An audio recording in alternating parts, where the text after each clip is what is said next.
will goes into the next unit.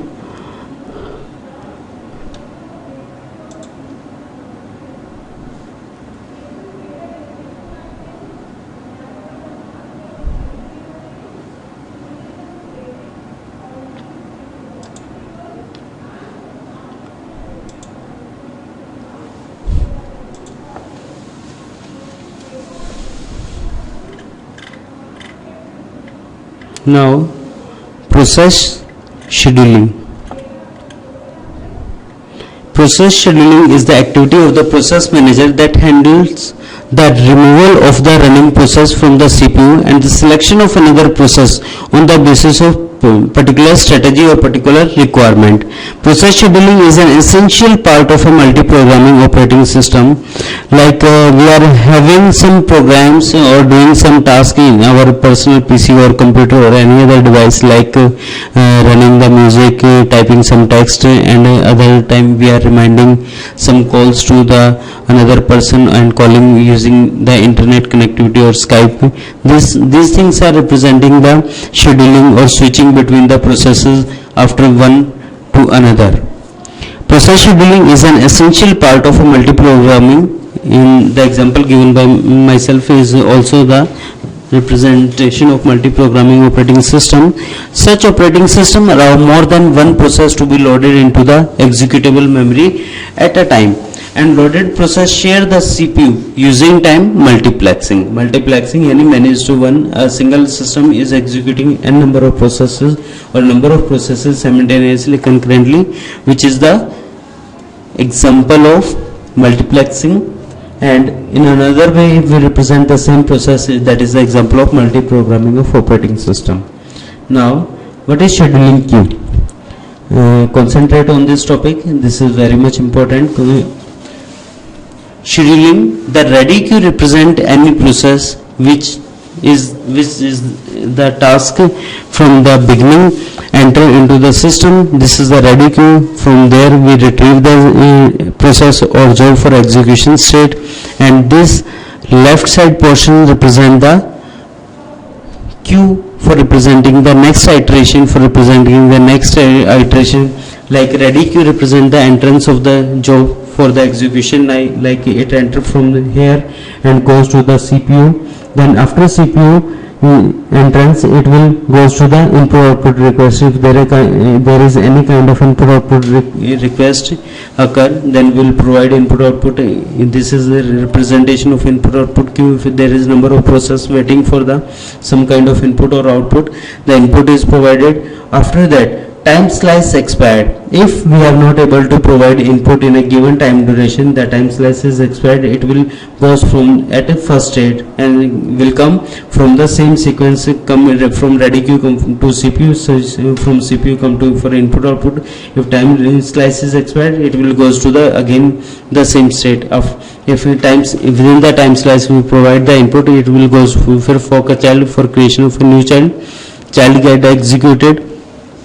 If there is any problem or there is any kind of interrupt will occur, the wait for interrupt will cause of the interruption of that kind of executing process. Interrupt occurs, that will resolve and goes to the again first state. This process will continue till the completion of process. If any kind of interrupt or any kind of problem will occur, as like time slice expired or input output interrupt or any other interrupt, the process will go at the initial state. If it will goes to initial state or not completed the task completely, then will start from the initial stage. Otherwise it will goes to the exit to from CPU to next process. Is that clear?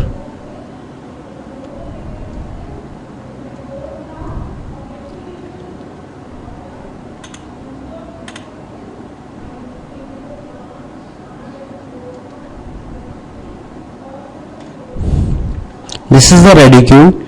Process come from this stage. From ready queue, the process will come to CPU.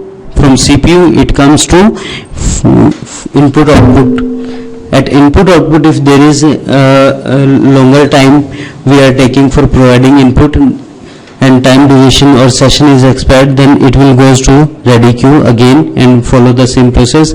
If we provide the input at the same time, it come for the next child execution, for a child which is inside the executing state, then it goes for the completion. If there is any problem occur, then again it will start from the ready queue, otherwise it will get exit from the system. Is that clear?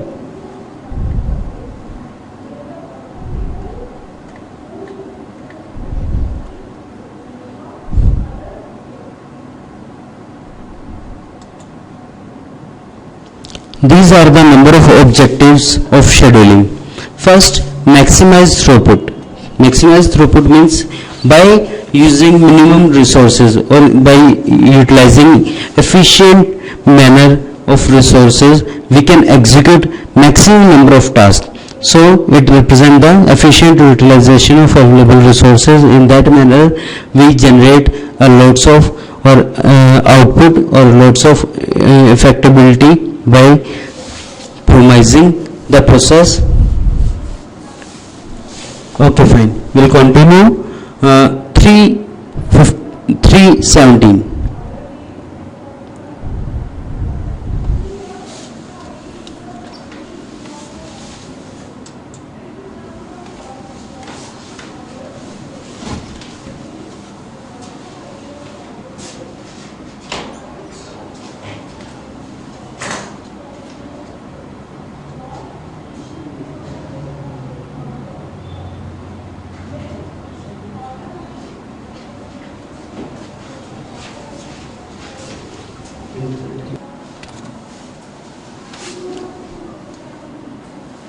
These are the objective of scheduling. First, maximize throughput means efficiently utilization of resources for generating maximum output. By using minimum resources, we have to generate maximum results, maximum output, or you can say within given time slot we have to generate the maximum process for execution state. Next one, enforce priority. We have to set the priority according to their execution or according to requirement of our execution of a process.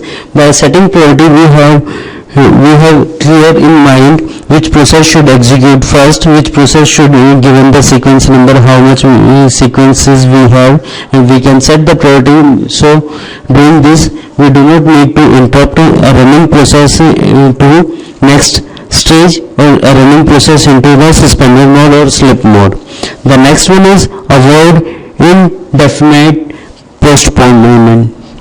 Means in this we need not to interrupt a process for infinite time or that time which is not clearly defined,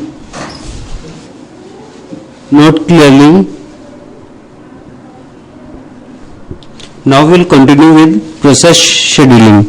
Process scheduling is the activity of the process manager that handles the removal of the running process from the CPU and the selection of another process on the basis of a particular strategy.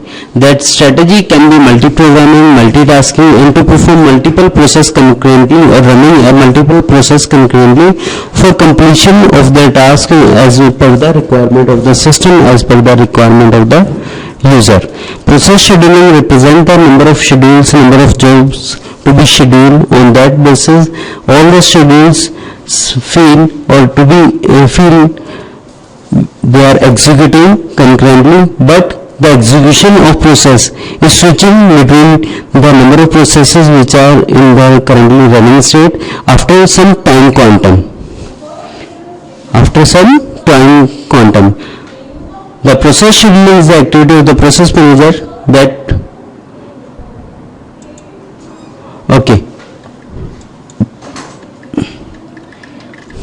scheduling queue. Shall I repeat it?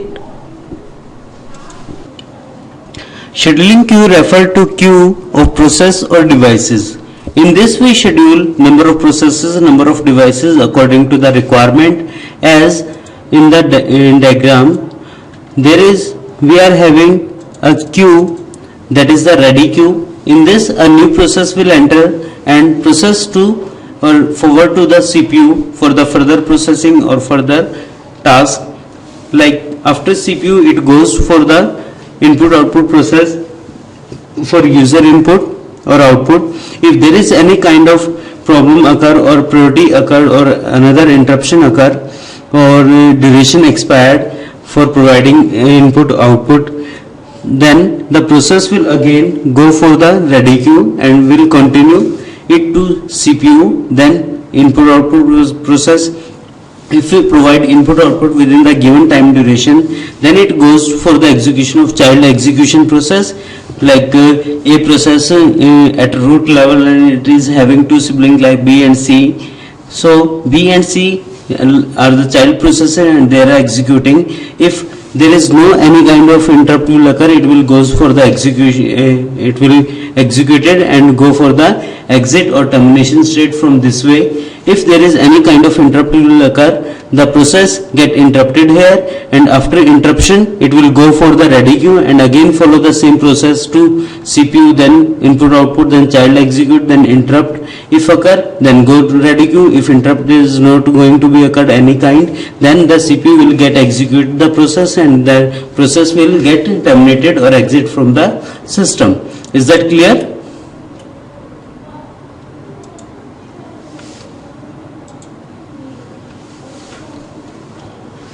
Scheduling queue. Refer to queue of processes or devices. When the process enter into the system, then process is put into a job queue. This queue consists of all process in the system. The operating system also maintain other queues such as device queue, priority queue, multi-process queue. In that kind of queues are simultaneously put it into the system, and this whole process is followed for all kind of processes. If the interrupt will occur, it goes to the initial state, otherwise it will goes to the exit state or terminate state. Now come to the next slide. Objectives of scheduling. In this, maximize throughput represent the number of resources which are available should have to utilize in such a manner for generating a maximum output. You can say throughput is the efficient utilization of available resources for generating maximum number of output using minimum number of resources or minimum number of requirement of the input output processes or other dependent processes. The next one, enforce priorities. We have to set the priority for execution of the processes. If we set the priority, then there is very limited number of interrupts can be occur like a higher priority. So we need to enforce priority on the processes. Next one is avoid indefinite postponement. Means we have to define the number of times, we have to define the duration which is required for completion of the task. If there is no mentioned time or no time quantum, or there is no session is available, that resource is allocated to it infinite time, and that can be goes into the deadlock state, which is the continuous waiting state. In this, the main condition is hold and wait. A process is getting hold a resource and not going to be released till the completion of their task, but we don't know how much time it will take. So other process will getting in waiting state or terminated after waiting state. So we need to define the time, how much time is required for completion of the process, or how much time is required to switching from one process to another process. Next, be predictable. We have to predict how much time it will take, and accordingly we have to plan the switching between the number of processes and their time quantum, how much time quantum given to the particular process for completion their task, and then it switches to the next process. Minimize overhead. Try to minimize overhead like interrupt and sequence number, set the priority, set the defined time, and represent the number of resources which they can be used and which they can be requested for the further use. Represent balance resource use, how much resources are available for particular task and how much resources require some time duration or require some waiting time, how much delay time is there for allocating a resource. That all things should be required to mention before starting a process execution or scheduling.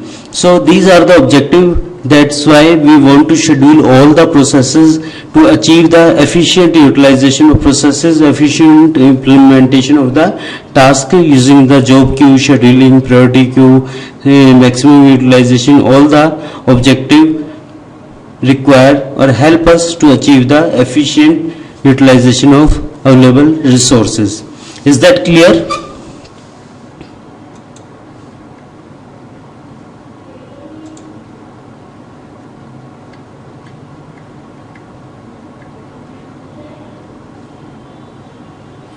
Now this is the minimize, as we discussed the objective of the scheduling, that are detailed explanation. First, minimize response time. Minimize response time representing like we are inputting any command to x time period, and that will complete it to x2 time. The duration taken by a process, that is the execution process time, and the waiting time is the x1, because it is starting from x1. If there is a xn minus 1 process will execute it, that's why it is waiting for x1 time. So for execution of any process, we have to mention the execution time taken by a process, waiting time of a process, and the completion time of a process.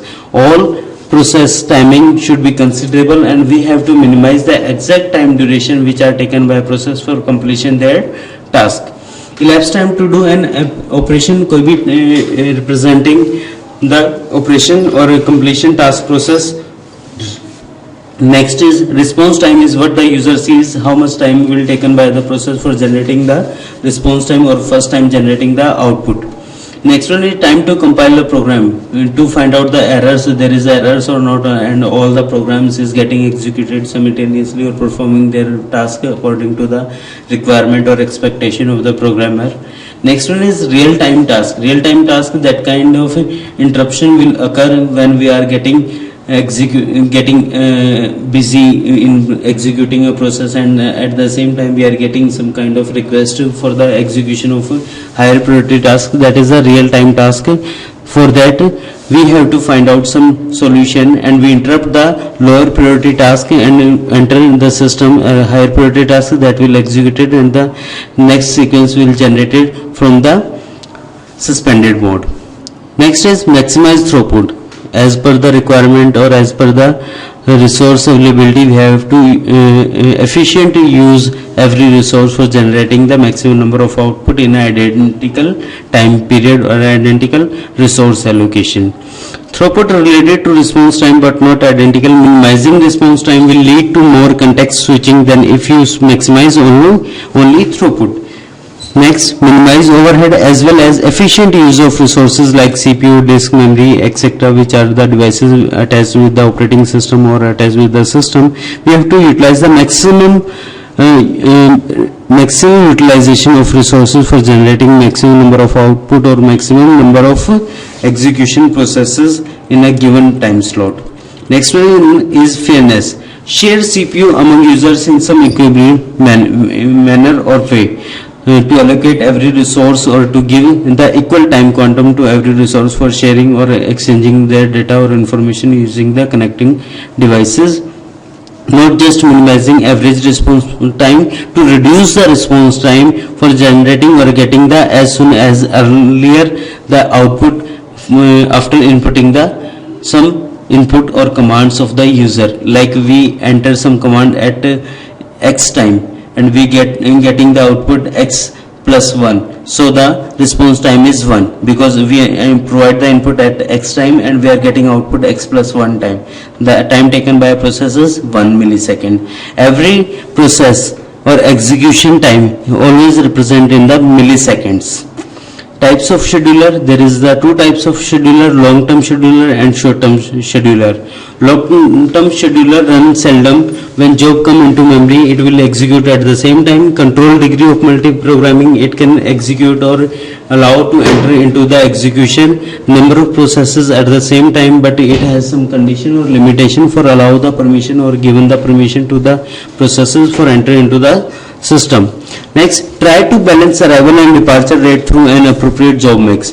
We have to represent the number of processes or set the priorities accordance of the availability of the slots. If we have the number of slots but not enough the jobs available, then the context switching will frequently or fastly move from one job to another job to next another job. This process will continue till the completion of the next job that represent the job mix. Next one is short-term scheduler. This contains three functions: code to remove a process from the processor at the end of its run, At the end of its run, process may go to ready queue or to a waiting state.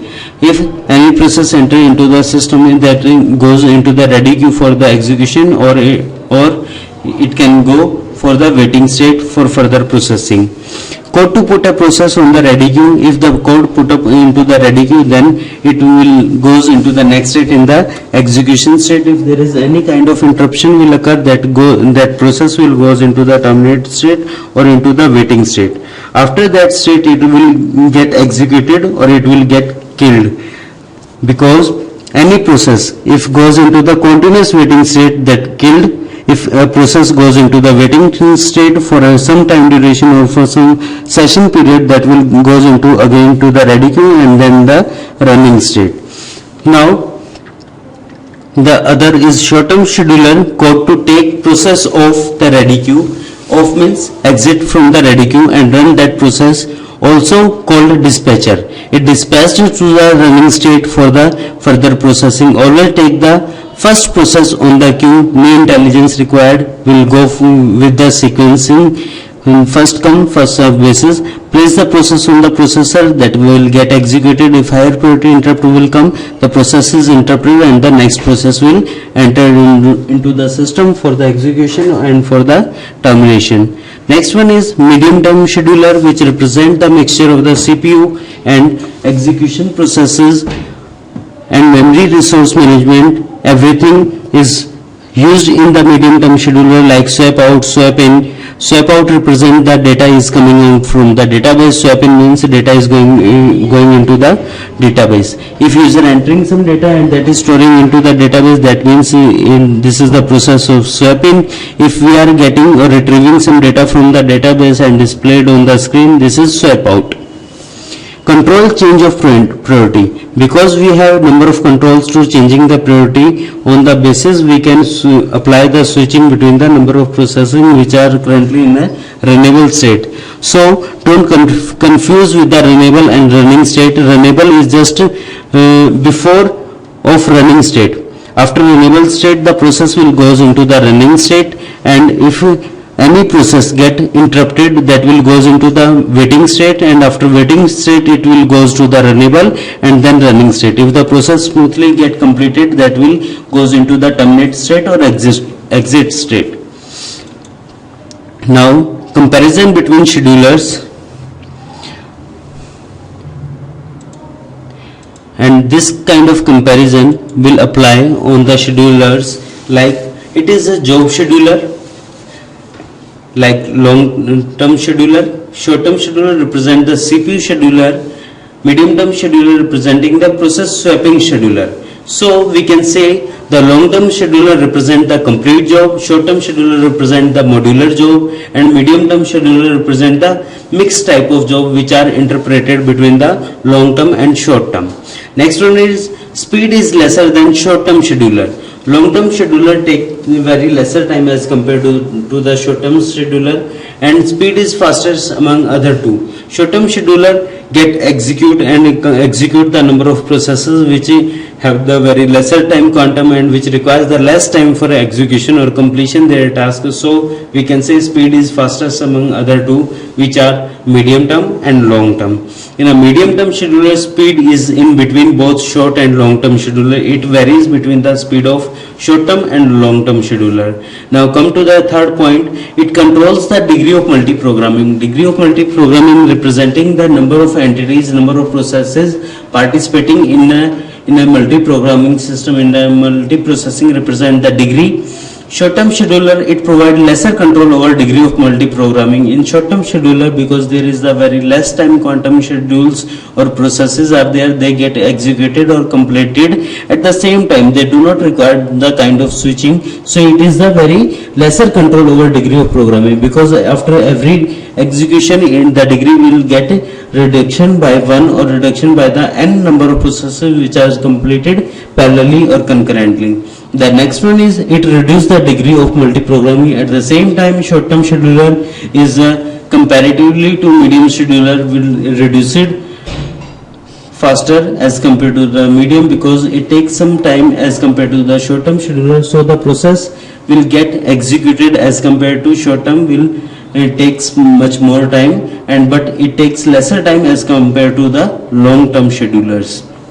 Now come to the next point is 4. It is a almost absent or minimal in time sharing system, because long term scheduling jobs will executed or time allocated to them for a 1 hour, 2 hour, 3 hour. So they are not a kind of time sharing system, because time sharing system will share their data or share their resources within the given time slots, within the given time quantum. That can be 4 minutes, 5 minutes, that are switching between the number of processes, but that kind of switching is not available in the long term scheduler, because it takes resources for a longer term, for a kind of a 2 hours, 3 hours, such kind.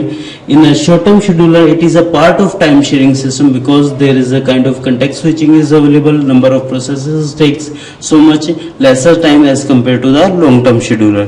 Now come to the next is it select processes from pool and load them into memory. Long term scheduler will takes longer or jobs that will take the long time, or that takes the so much time for execution completion, because it doesn't allow, or it very lesser support to the context switching. And the medium term and short term scheduler will select number of jobs which require the switching between them, that takes so much lesser time as compared to the long term scheduler. In a medium term scheduler, it select those processes which are ready to execute, and in a short term scheduler, it can reintroduce the process into memory, and execution can be continue.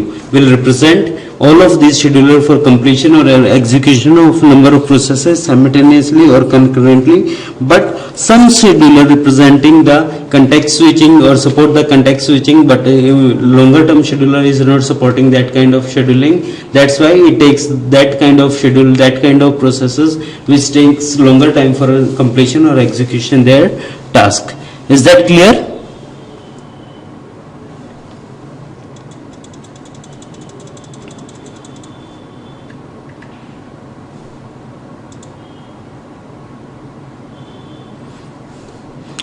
Now, scheduling criteria. Scheduling criteria represent the how much time taken by a process, for completion their task, number of processes, how much resources are available. So start with the CPU utilization. Utilization means to efficient use number of resources or available resources for generating maximum output. So CPU utilization is the ratio of busy time of the processor to the total time passes for processes to finish. Means number of processes which are executing and which are currently running on that state will take how much time, total time passes for process to finish, how much time will take to complete the process. So we can represent the process utilization by calculating processor busy time divided by processor busy time plus processor idle time. Means how much time process will wait for the number of processor get interrupted by another processes, and how much time it was busy in total calculating time. So we can find out the ratio from here and calculate the CPU utilization, how much utilized we CPU or how much utilize our resources on the given time slot or a given time period. The next one is throughput. It refers to the amount of work completed in a unit of time. In particular unit of time, that is the that can be in a millisecond, that can be in a second, that can be in a minute, with the time quantum which is represent time quantum you can say is the time given by a processor, given by a system, or allocated by the system for completion the task, or that time quantum represent the context switching time. The time taken by one switch is suppose 5, then after 5 minutes it will switch to the next process, and after that it will goes to the next process. This is a context switching. You can say throughput and utilization words, or their efficiency, their utilization, their interchangeably can be used in the representing the process scheduling or process executions. Now continue with the next. Turnaround time. Turnaround time represent the time taken by a process for complete their task. It may be defined as interval from the time of submission of a process. Suppose any task is inputted for execution in a execution process like T1, and it will complete it into T3. So the time taken by a process for completion their task, and you can say the turnaround time of this task T3 minus T1 equal to T2. So the turnaround time is the time of process execution, and you can say the time taken by a process for complete their execution state. That is the turnaround time. Now come to the scheduling algorithms.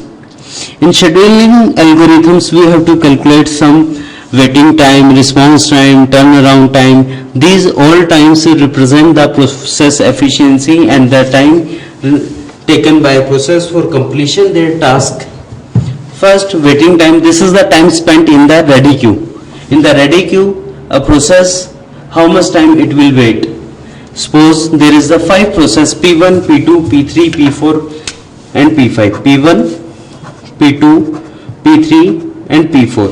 P1 process will take 4 minutes and P2 process required 3 minutes.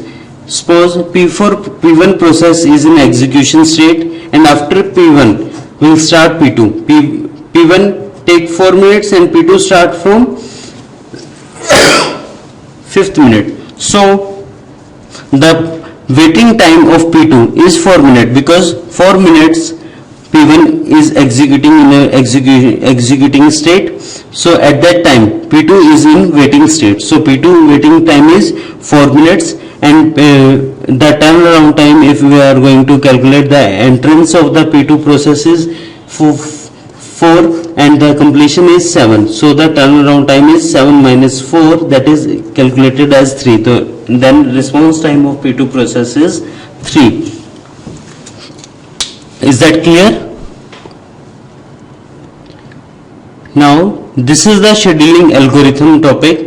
In non-primitive scheduling, the running process keeps the CPU until it voluntarily gives up the CPU. Primitive means the CPU is allocated, or the processor is allocated to particular job, and that will retain that CPU till the completion of their task. This is the non-primitive scheduling. In primitive scheduling, the process is allocated to particular job or to particular task for a fixed time period. After that time period, that process is allocated to the next process, and after the circular allocation, it will continue this process till the completion of every process. So non-primitive scheduling, the running process keeps the CPU until it voluntarily give up the CPU. First point, process exit. These are the cases for voluntary gives up the CPU, process get exit, switches to blocked state, or transition 3 is only to voluntary. These are the states which represent the execution of process. From running state it can go for the blocked state, from running state it can go for the ready state or get terminated. These are the cases from where any process get executed or terminated from the execution process. Next one is the primitive scheduling. In primitive scheduling, the running process can be interrupted and must release the CPU, can be forced to give up CPU. There is, we can set up the time quantum, how much time it will take for completion their task. After completion or expiry of that time quantum, the process will get transferred or will get switched from one job to another job. Next one is simple processor scheduling algorithms. First, batch system. In batch system, there is first come first serve basis we can execute task. Shortest job first we can execute. Interactive system, round robin, priority based scheduling. These are the type of scheduling, or you can say type of execution process for completed the task or executing the number of tasks which are available for execution and which are ready in the ready queue for complete their process.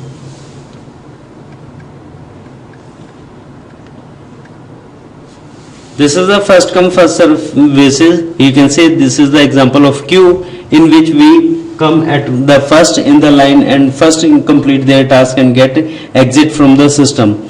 So process that requests the CPU first is allocated CPU first, also called FIFO, first in first out, first come first serve.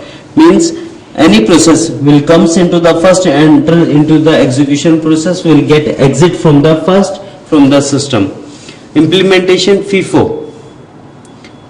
FIFO queue, a new process enter the tail of the queue. The scheduler select the process at the head of the queue one by one and get complete that process and exit from the system. Suppose this is the example we have P1, P2, P3, P4, P5. These 5 processes we have, their arrival time is given and the processing time taken by them is this. So we arrange them on first come first serve basis, like first P1, then P2, P3, P4 and P5. P1, P2, P3, P4, P5. P1 arrival time is 0, it comes at 0. Then P2 arrival time is 3 because P1 time required for completion is 3. So it comes at 0 times 0 plus 3 is 3. Then P2 process come, it takes time 3, then 3 plus 3 is 6. P3 come at third, it takes time, processing time 1. So P3 comes at 6 and will execute their process within 1. So 6 plus 1 is 7. For P4 there is the 4 processing time, then 7 plus 4 is 11. P5 need to complete their task in within 2 milliseconds, then it will take 11 plus 2 is 13. So this is the execution process of first come first serve basis. If we have to calculate their waiting time, turnaround time, that is calculated by this way. This is the job sequencing of execution, or you can see the Gantt chart will be this. So now we have to calculate their task turnaround time. There is first initial level, there is 0, no one waiting, no one execution. Time taken by P1 is 3, that is represent here, and P1 process, it will completed within the 3 millisecond because it enter into the 0 millisecond level and complete their task within 3 milliseconds. So 3 minus 0 is 3. The time turnaround time is 3, and we have to calculate the waiting time, that is the turnaround time minus processing time. 3 is the turnaround time and processing time is also 3, then it means 3 minus 3 equal to 0. For P2, P2 is completed at 6 millisecond, so it is representing here 6.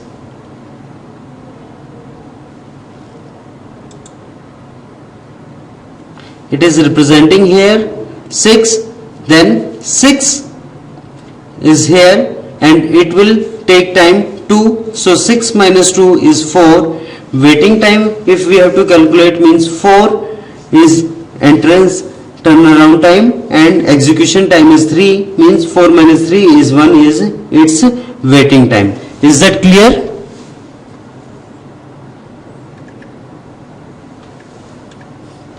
So these are the problem with first come first serve basis. First, non-primitive. Non-primitive means the resource is allocated to a particular CPU, particular job, and it will retain that process till the completion of the task, because if it is not releasing that resource and other resources or other processes is waiting for that particular resource, then it will cause of the deadlock state.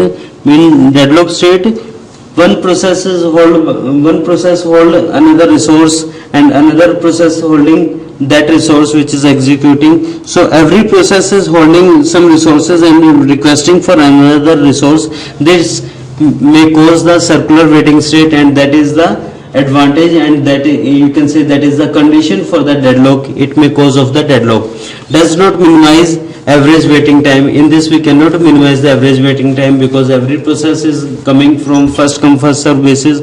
We cannot give them priorities. We cannot assign their new priorities because the algorithm we are following first come first serve basis. On that basis we have to execute all the processes and follow the same sequencing. Assume one process CPU bounded and many input output bounded process.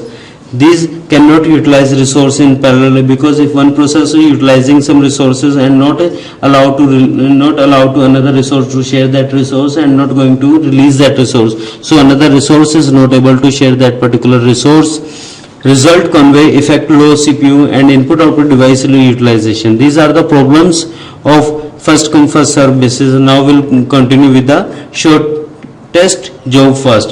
In this, In this we have the n number of processes, and in this example we are having 4 processes with their processing time. So we'll start with that process which take lesser time. So the first lesser is 3, the next lesser is 6, the next lesser is 7, next lesser is 8. We will continue with their time quantum which is required for completion their task. We will start with the P4 because it is the smallest one, and the next smallest is P1, and that is this.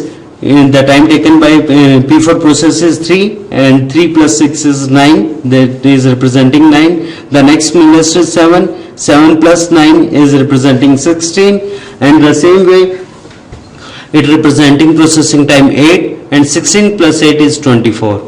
This is the Gantt chart of the shortage of first, and the same process we can apply on that for calculating the turnaround time, waiting time, and response time. If we calculate the response time of P4, that is the 3, and response time P1 is 9 minus 3, and P3 is 16. If we have to calculate the waiting time for P4, waiting time is 0, P1 waiting time is 3, P3 waiting time is 9, P2 waiting time is 16, and the time taken by P2, if we have to calculate, then we will calculate it by 24 minus 16, that is the 8, and it is also the same.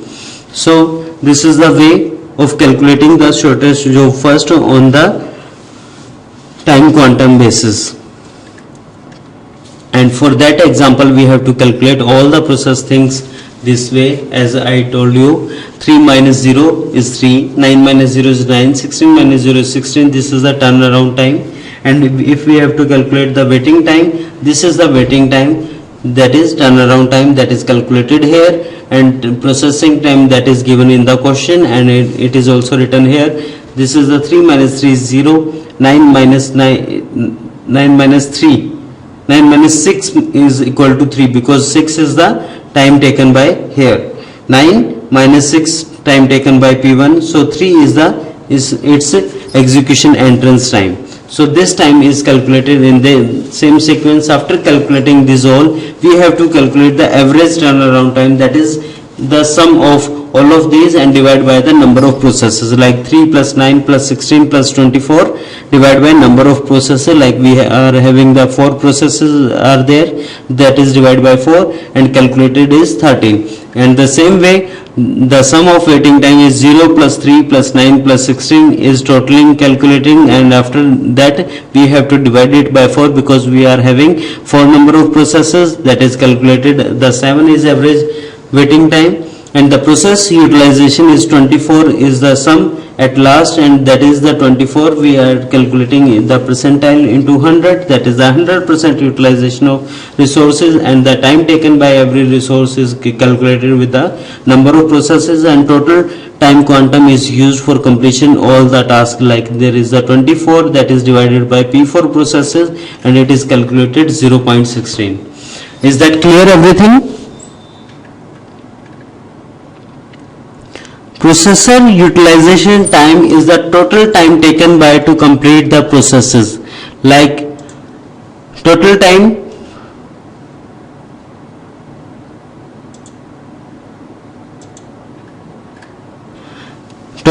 taken by all the processes is 24, that is divided by 24, and we have the options for the process submitted time is also 24. So 24 is divided by 24 into 100, because we have to calculate its percentile, that is 100% calculation. Is that clear? Processing time is the time taken by the process. This is the turnaround time, and the time which is required for P4 is 3.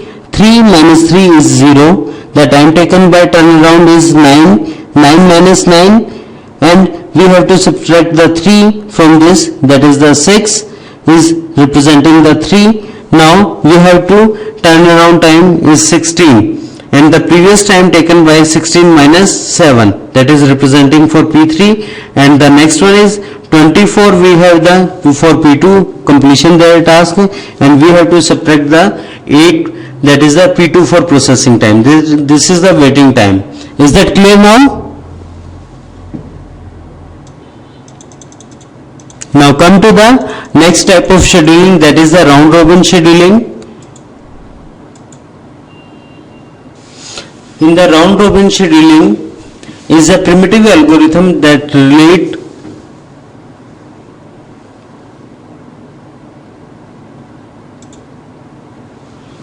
round robin scheduling is a primitive algorithm that relates the process that has been waiting the longest. We will relate the number of processes and allow them a particular time quantum. After that quantum, that scheduling algorithm will switches the scheduling between one process to another process. Suppose we have the number of processes like A, B, C. So at a time we can execute only one process, but we can enter all the processes for the execution and give the fixed time quantum to everyone, like 4 millisecond to this, 4 millisecond to this, 4 millisecond to this. And every process is going to feel we are in executing state, but the context switching is also applied there. After the completion of one time quantum, that is allocated to the again A. Suppose we are giving 4 time quantum to this. After 4 time quantum expire, it will goes into the B, that will execute 4 time 4 millisecond, and after 4 millisecond that will allocated to C. After 4 millisecond it is allocated to again to A. Till the completion of process, this task and this kind of process will get continue, and the completion process will get exited from the system after the completion their task. So one of the oldest, simplest, most commonly used scheduling algorithm is round robin, primarily used in time sharing and a multi-user system environment where the primary requirement is to provide reasonably good response times. So we can continue it with the next example, that is help us to clear this topic in a good way. Suppose we are having P1, P2, P3, 3 processes, and we having the time quantum, and we require the time quantum for completion P1, P2, P3 process. P1 process require the 24 millisecond processing time, and P2 require the 3 millisecond time for complete their task, and P3 require the 3 millisecond for complete their task. We have the P1, P2, P3, 3 processes. Suppose we are having the 3 time quantum for allocating the resource for every process. We start with the P1, 0 is the initial entering time of process into the system.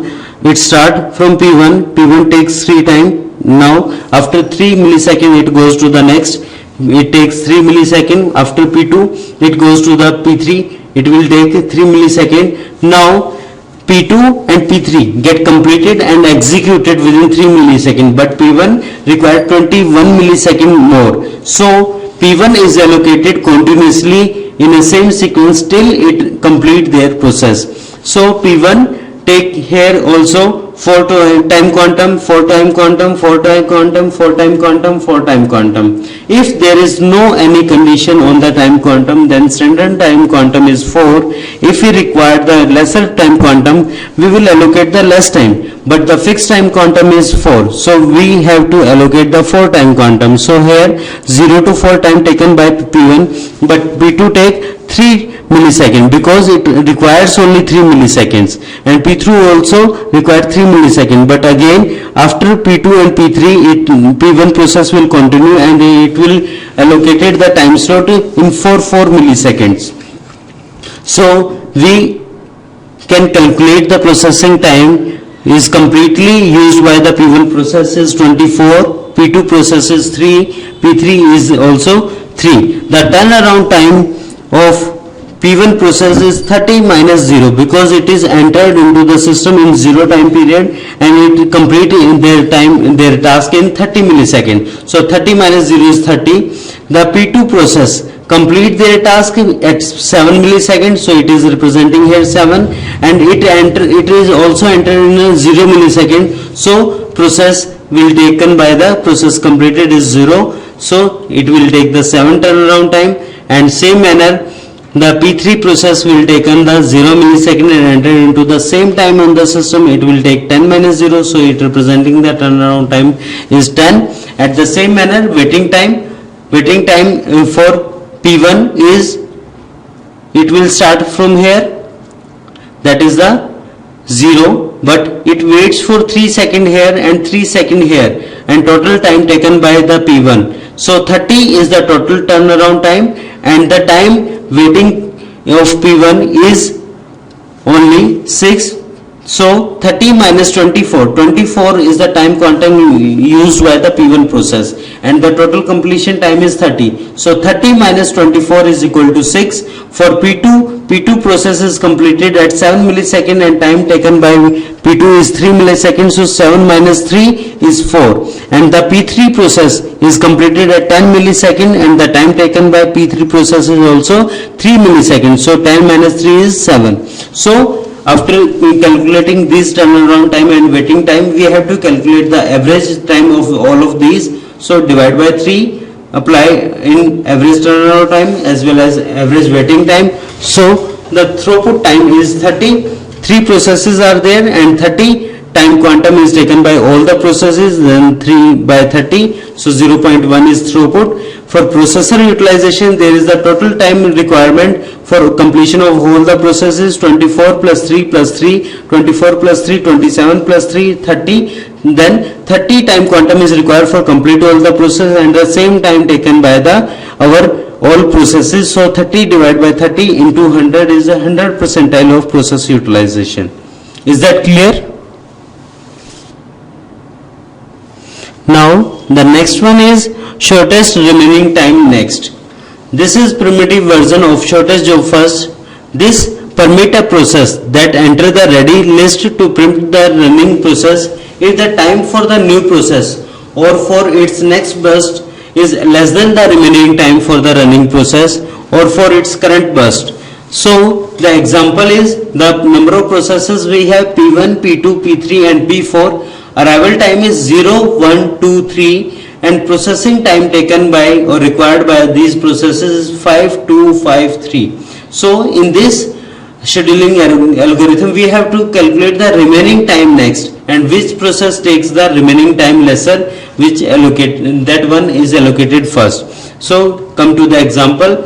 In this example, we have the P1 process required the 5, P2 required the 1, P3 require the 2 and P4 require the 3. These are the arrival time of all the processes. P1 enter into the system at 0, this is representing at 0. P2 enter into the 1, that is the 1. P3 enter the 2, P3 enter at this level because the time quantum is allocated to them is 2 and 3, and P4 will enter in this system at this level, that is the 3 arrival time, that is the 3 arrival time, and it will continue for completion their allocation of resource. So processing time required is remaining. P1 is 0 arrival time, that is used. P1 is 0, P1 is 1, P3 is 3 and P4 is also 3. So these are the calculated on the basis of the remaining time or arrival time. In this, we have to calculate the turnaround time for each process can be computed by subtracting the time it terminated from the arrival time. Suppose P1,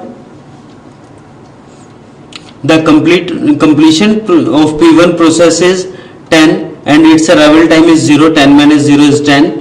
The completion time of P2 is 3 and arrival time is 1. 3 minus 1 is 2. And P3 completion time is 15 and arrival time is 1. So it will calculate it at 2. So next P4 completion their time is 6 and arrival time is 3. That's why 6 minus 3 is 3. The average turnaround time is 10 plus 2 plus 13 plus 3, that is divided by 4, that is calculated as 7. And the waiting time, if we calculate on the same basis, that is the 10 for P3, 2 for P2, 13 for P3, that is the calculated as this way. 10 is its starting time and P3 will continue from the beginning, so it will calculate it. 13 minus 5 is 8. So the average waiting time is 5 plus 0 plus 8 plus 0 divided by 4, that is a 3.25 millisecond, and every time which is calculated in the operating system is represented with the milliseconds.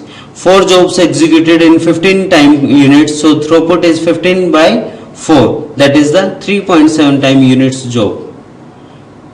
Now the priority based scheduling event driven. In this, a priority is associated with each process and the scheduler always picks up the highest priority process for execution from the ready queue. These are the number of processes we have and every processing time is mentioned here and their priority. First priority is for P2, second priority for P5, third priority for P1, and the same way we have the number of priority in respect of number of processes. So the Gantt chart of this process is first priority for P2, so P2 will taken, next priority for P5, P5 is taken, next priority for P1, P1 is taken, next priority for P3, P3 is taken, next priority for P4, P4 is taken, and according to their priority we have put up into the Gantt chart. Now calculate their turnaround time and waiting time in the same way as we calculated in the previous slides. Same process completed time and process submitted time. This is the process completed time for P5 and this is process submitted time, and the same way for P2 this is the process submitted time and this is the process completed time. At the same way we calculate it, and in waiting time, if P5 wait for 1 millisecond and execute it in turnaround time is 1, 1 minus 1 is 0. In same way P1 waiting time is 6 and their turnaround time is also 6 minus 0 is 6. So we calculated 6 minus 2 is equal to 4. Now come to the next. Average turnaround time we calculate by sum all of these and divide by 5 is 12, and we calculate all of these and divide by 5, it is calculated 8.2. Same way we calculate their utilization, because to required for completion their all processing time 10 is 1, 11 to 13 or 15 and 20. Same way we have to calculate all of these turnaround times.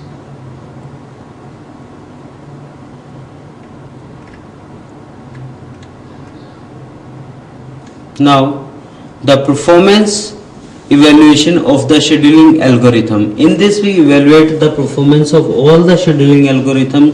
In the same way, the performance of the algorithm can be evaluated on the basis of two factors. These are maximize CPU utilization with the maximum response time, maximize throughput by increasing the utilization of resources. These points, or we can say on these 2 points we calculate the performance of all the algorithms which we discussed in this topic. Now we'll continue in the next slide, next unit. Now we'll continue in the next class from inter-process communication and synchronization topic.